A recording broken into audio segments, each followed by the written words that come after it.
Hello guys and welcome back to the channel. आज हम पढ़ेंगे एडिमा। एडिमा का मतलब होता है build-up of fluid in the body. मतलब हमारे बॉडी में फ्लूइड के लेवल का बढ़ जाना। कौन कौन सा फ्लूइड, चाहे वो प्लाज्मा फ्लूइड हो ब्लड का, चाहे वो लिम्फेटिक फ्लूइड हो, चाहे हमारा वाटर लेवल हो, अगर वो बढ़ जाता है तो वो एडिमा कहलाए। ठीक है। अब जैसे फॉर एग्जांपल हम समझते हैं कि अगर हम नॉर्मली कोई पैक्ड स्नैक्स खाते हैं, जैसे चिप्स हो गया, कुरकुरे हो गया, उसमें क्या है, सोडियम लेवल ज़्यादा रहता है, सॉल्टी रहता है ना। सोडियम लेवल ज़्यादा रहे, सोडियम क्या करता है, हमारे बॉडी में वाटर को बाइंड करने का काम करता है। सोडियम जहाँ होगा साथ में वाटर को बाइंड करेगा। डिल्यूशन के लिए हमारा बॉडी ये करता है, मतलब कि सोडियम को डाइल्यूट कर देना, नहीं तो लेवल हाई बढ़ जाएगा सोडियम का। ठीक है। उसके लिए क्या होगा, हमारा किडनी ज़्यादा से ज़्यादा वाटर को ऑब्जर्व करेगा, ज़्यादा से ज़्यादा कोशिश करेगा कि सोडियम को वाटर से बाइंड करे। उस चक्कर में अगर लेवल बढ़ जाता है सोडियम का तो हमारा बॉडी में एडिमा के चांसेस बढ़ जाएंगे। तो ये भी एक तरीका है। चलिए एक और एग्जांपल लेते हैं, मेडिकेशन, मतलब कि दवा। हम दवा लेते हैं, समझ लो एक बीपी का पेशेंट है। बीपी का पेशेंट अगर एम्लोडिपिन लेता है, जनरली बीपी के पेशेंट एम्लोडिपिन लेते हैं, बहुत अलग अलग तरीके हैं बीपी को टैकल करने के। उनमें से एक है कैल्शियम ब्लॉकर। ओके। कैल्शियम को इनहिबिट करने के लिए एम्लोडिपिन दिया जाता है। कैल्शियम क्या करता है, हमारे मसल्स को कॉन्ट्रैक्शन का काम करता है, मतलब कि हमारे वेसल्स जो है वो कॉन्ट्रैक्ट होते हैं ताकि ब्लड बढ़ा रहे। तो ये एम्लोडिपिन का काम रहता है कि उस कैल्शियम को इनहिबिट करना, रोकना, बाहर नहीं जाने देना। उस वजह से क्या होगा, कैल्शियम का डिपोजिशन हमारे ब्लड वेसल में बढ़ जाएगा और वो कैल्शियम बाहर जा नहीं पाएगा, कंस्ट्रिक्ट हो नहीं पाएगा मतलब ब्लड वेसल। तो हमारे ब्लड वेसल के अंदर का जो ऑन्कोटिक प्रेशर हो गया या हाइड्रोस्टैटिक प्रेशर हो गया वो बढ़ जाएगा।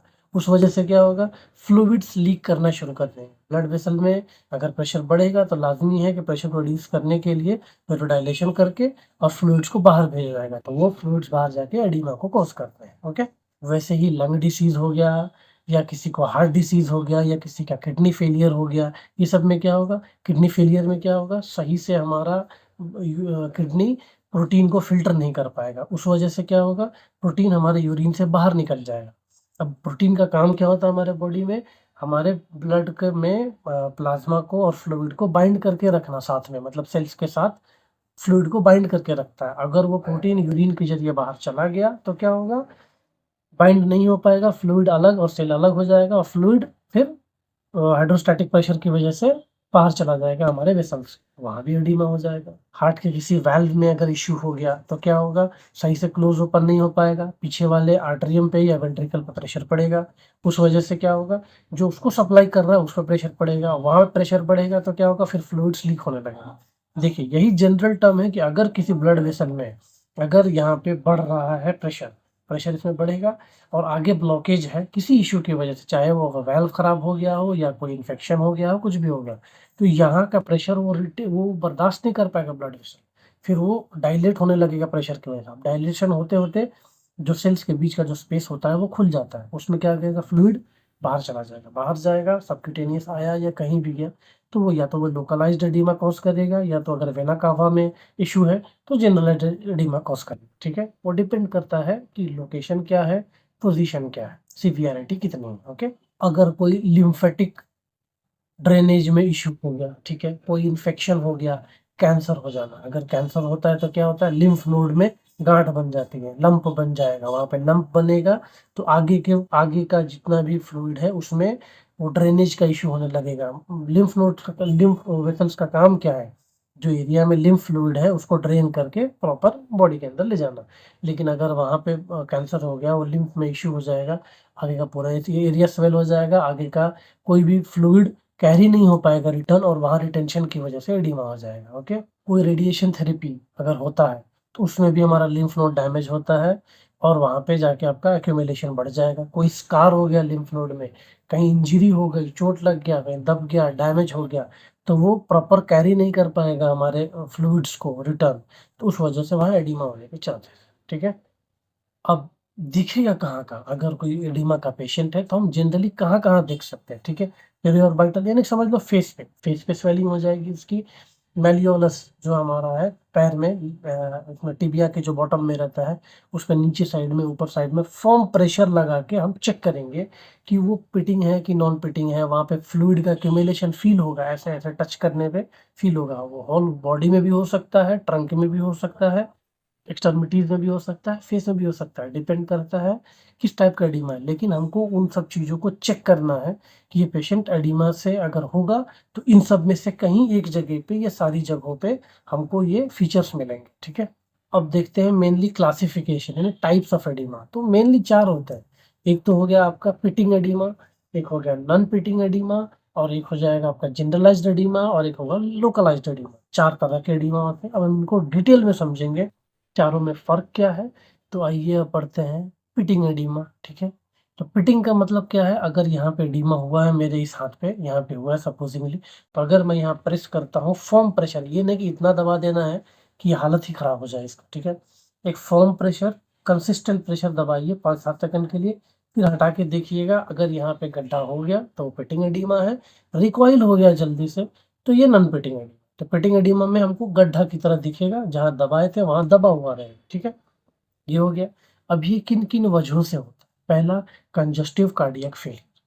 हमारा अगर वो कार्डियक मसल्स, हमारा हार्ट अगर उतना प्रेशर मेंटेन नहीं कर पा रहा है ब्लड के सर्कुलेशन को फ्लो करते रहने के लिए, मेंटेन करते रहने के लिए, तो वहाँ पे एडिमा होने के चांसेस है। कैसे, देखिए, अगर ब्लड हमारा आर्टरी से जा रहा है, ठीक है, एक्सट्रीमिटीज में सपोजिंगली पैर में मेरा ऐसे जा रहा है, फिर रिटर्न मेरा वेन से आना है उसको, तो ये रिटर्न वेन से ऐसे तो आएगा नहीं। जब तक आर्टरी में उतना प्रेशर नहीं लगेगा, जब तक वेन का ब्लड रिटर्न वेना कावा से आएगा नहीं हमारे हार्ट में। तो यहाँ पे क्या हो जाता है, हमारा कार्डियक फेलियर हो गया है, प्रेशर मेंटेन, प्रेशर मतलब प्रेशर जनरेट नहीं कर पा रहा है हमारा हार्ट। ठीक है, तो उससे क्या होगा, जब वो आएगा यहाँ पे नेटवर्क के पास, तो वो जो इस वेन में जो ब्लड है वो इतना प्रेशर नहीं बना पा रहा है कि वेन के ब्लड को रिटर्न पुश कर सके ऊपर। तो उस वजह से क्या होगा, यहाँ पे रिटेंशन हो जाएगा। ठीक है, अगर यहाँ रिटेंशन हो गया तो जनरल बात है कि एडिमा हो गया। हम पहले समझ चुके हैं कि अगर जहाँ भी ब्लड रिटेन होगा वहाँ पे प्रेशर बढ़ेगा, प्रेशर बढ़ेगा, हाइड्रोस्टैटिक प्रेशर और ऑन्कोटिक प्रेशर की वजह से ब्लड का जो फ्लूइड है वो एक्स्ट्रासिशियल स्पेस में जाए, बाहर जाए, उस वजह से एडिमा हो जाएगा। ठीक है, अब देखते हैं सिरोसिस ऑफ लिवर। ठीक है, तो सिरोसिस ऑफ लिवर में क्या होगा, लिवर का जो ऊपर ऊपर दाग दाग की तरह आ जाता है और हार्डनिंग होने लगता है लिवर का। उस वजह से क्या होगा, जो हमारा पोर्टल सर्कुलेशन में जो पोर्टल वेन हमारा जो ब्लड लेके आता है उसके पास, उसमें दिक्कत होने लगेगा, फ्लो में दिक्कत होगी, क्योंकि अब लीवर पहले जैसा फ्लेक्सिबल नहीं रहा, वो हार्ड होने लगा है, वो उसका रिजिडिटी बढ़ने लगा है। उस वजह से ब्लड के फ्लो में दिक्कत हो जाएगा। वहाँ मेटाबॉलिज्म भी तो होना है ना, तो ब्लड वहाँ जाएगा मेटाबोलाइट होके तब ना आगे बढ़ेगा वहाँ से। लेकिन वहाँ पे तो वो सिरोसिस हो गया, हार्डनिंग हो गया लीवर का, तो सही से ब्लड उसके अंदर जा नहीं पा रहा। उस वजह से फिर इधर पोर्टल वेन में हमारा टेंशन क्रिएट हो जाएगा, प्रेशर बढ़ेगा, and if pressure increases then suddenly it goes to edema. Okay, एक होगा नेफ्रेटिक सिंड्रोम। सो अगर हमारा किडनी है, किडनी के अंदर जो नेफ्रॉन्स यूनिट है किडनी का, है ना, वो जो सेल्स जो प्यूरिफाई करते हैं हमारे ब्लड को, यूरिन फॉर्म करते हैं, और जो वेस्ट मटेरियल्स हैं उनको बाहर निकालते हैं। लेकिन यहाँ पे अगर नेफ्रेटिक सिंड्रोम हो गया, मतलब हमारे डैमेज्ड किडनी सेल्स हैं, तो वो सही से प्रोटीन्स को फिल्टर नहीं कर पाएंगे। ठीक है, और फिल्टर नहीं किए तो क्या होगा, यूरिन के साथ वो भी बहता चला जाएगा। तो उसके बाद क्या होगा, ब्लड में डिक्रीज हो जाएगा प्रोटीन, प्रोटीन बाइंड करता है हमारे प्लाज्मा को और अदर थिंग्स को इन द ब्लड। अगर प्रोटीन एब्सेंट है तो ब्लड का प्लाज्मा यानी कि ब्लड फ्लूइड हमारा एक्स्ट्रास्टिशियल स्पेस में जाएगा, और उस वजह से हमको एडिमा कॉज करेगा। It's as simple as this. और फिर इस वजह से हाइपोप्रोटीमिया होगा, जो इसका कॉज है। तो हमने पढ़ लिया, हाइपो मतलब कम होना, प्रोटीमिया मतलब प्रोटीन ईमिया, प्रोटीन ब्लड में कम हो जाना, उस वजह से फिर प्लाज्मा बाहर जाएगा and then the things goes on. बस यही कुछ मेन पॉइंट्स हैं जो हमको कंसिडर करना है, याद रखना है, बाकी सब कुछ इट्स ऑल इजी। ठीक है, तो अब पढ़ेंगे हम नन पिटिंग। ये तो पिटिंग हो गया, किन किन वजहों से होता है, कहाँ कहाँ दिखता है, कैसे कैसे होता है, ये पिटिंग था। इनमें क्या होगा, जब हम प्रेस करेंगे तो हमको अच्छा गड्ढा दिखेगा। लेकिन अब देखते हैं नॉन पिटिंग, जिसमें हम दबाएंगे गड्ढा नहीं होगा बट फिर भी एडिमा है, स्वेलन है, फुला हुआ है, आपको वाटरी सरफेस दिखेगा, लगेगा कि हाँ एकदम तना हुआ है, हमारा स्किन पूरा टाइट हो गया हुआ है, बट फिर भी हम ऐसे करेंगे तो हमारा रिकॉइल हो जाएगा। ठीक है, यहाँ पे हमको वो गड्ढा फील नहीं होगा। ये कहाँ कहाँ दिखेगा हमको, फेशियल एडिमा में दिखता है। जैसे पेरी ऑर्बिटल, हमारे आँख के चारों तरफ जो वो जो ये जो स्किन है, ये सब पे हमको ऐसा सूजन सूजन दिखेगा, मोटा मोटा दिखेगा, चिकना चिकना चमड़ी दिखेगा, फुला हुआ एकदम। ठीक है, उस वजह से होता है। फिर लिम्फेटिक एडिमा होगा, लिम्फेटिक एडिमा भी नॉन पिटिंग एडिमा। इसमें क्या होगा कि लिम्फेटिक ब्लॉकेज हो गया कहीं पे, किसी समझ लीजिए कोई लिम्फेटिक नोड पे कुछ ऑब्स्ट्रक्शन हो गया इन्फेक्शन की वजह से या इंजरी की वजह से, वहाँ ब्लॉकेज हो गया, ठीक है। या कोई इन्फेक्शन जैसे समझ लो फिलेरियासिस। फिलेरियासिस क्या होता है? कोई ब्लड बाइटिंग इन्फेक्शन होगा, मतलब कोई ऐसा एक्सटर्नल एजेंट जो हमको बाइट करके हमारे ब्लड को सक करता है, जैसे mosquito in the case of elephantiasis. तो वहाँ पे क्या होता है, वो मस्कीटो के जरिए फैलता है। तो क्या होगा, कोई इन्फेक्शन आ जाए ना, जिस वजह से हमारा वहाँ का जो लिम्फ नोड है वो स्वेल हो जाता है और वो उस जगह को ब्लॉक कर देगा, सही से उसमें पास नहीं हो पाएगा हमारा लिम्फ फ्लूइड, और उस वजह से आगे का जो एरिया है उसमें फ्लूइड रिटेंशन होगा और वो एडिमा हो जाएगा। एक है एंजियोन्यूरोटिक एडिमा। ओके, तो एंजियोन्यूरोटिक एडिमा में कुछ ज़्यादा नहीं है, बस इट इज़ हेरिडेटरी, याद रखना है। ये हेरिडेटरी है, ये पेरेंट्स से ऑफस्प्रिंग में ट्रांसफ़र होता है। इसमें क्या होगा, जैसे आपका टंग हो गया, आपका लिप्स हो गया, नोज हो गया, वो सब पे एडिमा हो जाएगा। स्वेलिंग होगा, ग्लोटाइटिस होगा। उसमें क्या होगा, आपको सांस लेने में इशू हो सकता है, कभी कभी पेशेंट को डिस्पनिया हो सकता है। बहुत ये सीवियर कंडीशन में बहुत ज़्यादा अफेक्ट कर सकता है पेशेंट को। ओके, अब हमने पिटिंग नॉन पिटिंग तो पढ़ लिया कि जहाँ दबाते हैं दब गया तो पिटिंग, नहीं दबा तो नॉन पिटिंग। कौन कौन, जैसे कंजेस्टिव कार्डियक फेलियर हो गया, नेफ्रोटिक सिंड्रोम हो गया, और आपका हाइपोप्रोटीमिया हो गया, ये सब एग्जांपल्स हैं आपके पिटिंग के। नॉन पिटिंग में आपका फेशियल एडिमा हो गया, लिम्फेटिक एडिमा हो गया, और आपका ये एंजियोन्यूरोटिक एडिमा हो गया, ये सब आपका नॉन पिटिंग हो गया। ओके, अब आएंगे generalised edema. This is found all over the body, चाहे वो अपर बॉडी हो, लोअर बॉडी हो, या फिर एक्सट्रीमिटीज हो, चाहे वो सेंट्रल बॉडी जैसे ट्रंक हो, सब जगह पे इक्वल एंड फर्म रहेगा। अब इसके कॉजेज क्या क्या होंगे, ठीक है, किस वजह से ये जनरलाइज्ड एडिमा होगा। It is as same as pitting edema. Pitting edema में क्या क्या था, कंजेस्टिव कार्डियक फेलियर था हमारा, सिरोसिस ऑफ लीवर था हमारा, नेफ्रोटिक सिंड्रोम था, हाइपोप्रोटीनीमिया था।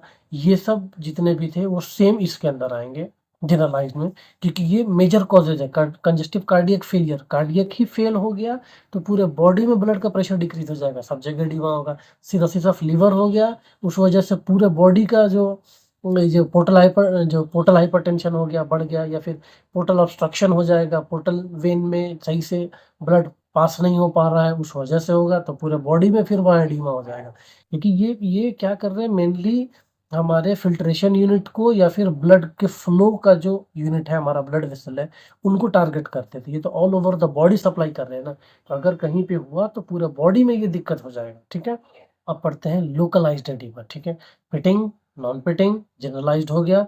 अब आएंगे लोकलाइज्ड एडिमा, मतलब कि किसी एक लोकल एरिया में, समझ लो हमारे हाथ में, इस हैंड में, या फिर अपर हैंड या लोअर हैंड या ट्रंक या फेस या नेक, ये अलग अलग रीजन्स होते हैं लोकलाइज्ड एडिमा के, ठीक है। तो इसमें हम पढ़ेंगे पहले इसके कॉजेज, कि कॉजेज क्या क्या होते हैं, ठीक है।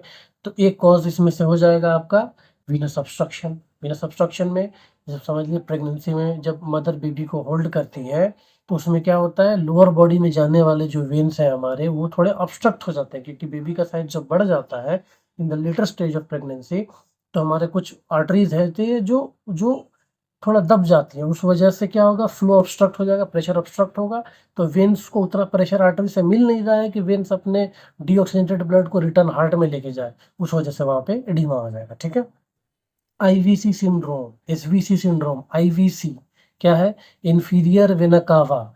SVC superior vena cava. Inferior मतलब नीचे, वेना कावा के लेवल का जो नीचे से जो जो वेना कावा सप्लाई कर रहा है, नीचे का जो बॉडी सिस्टम्स है, उसमें से अगर कोई वेना कावा सप्लाई कर रहा है हमारे हार्ट को, उसमें कोई सिंड्रोम हो गया, कोई दिक्कत हो गया, ऑब्स्ट्रक्शन हो गया, तो क्या होगा, हमारे लोअर जो लिम्स है उसमें कुछ इश्यू हो सकता है, एडिमा हो सकता है।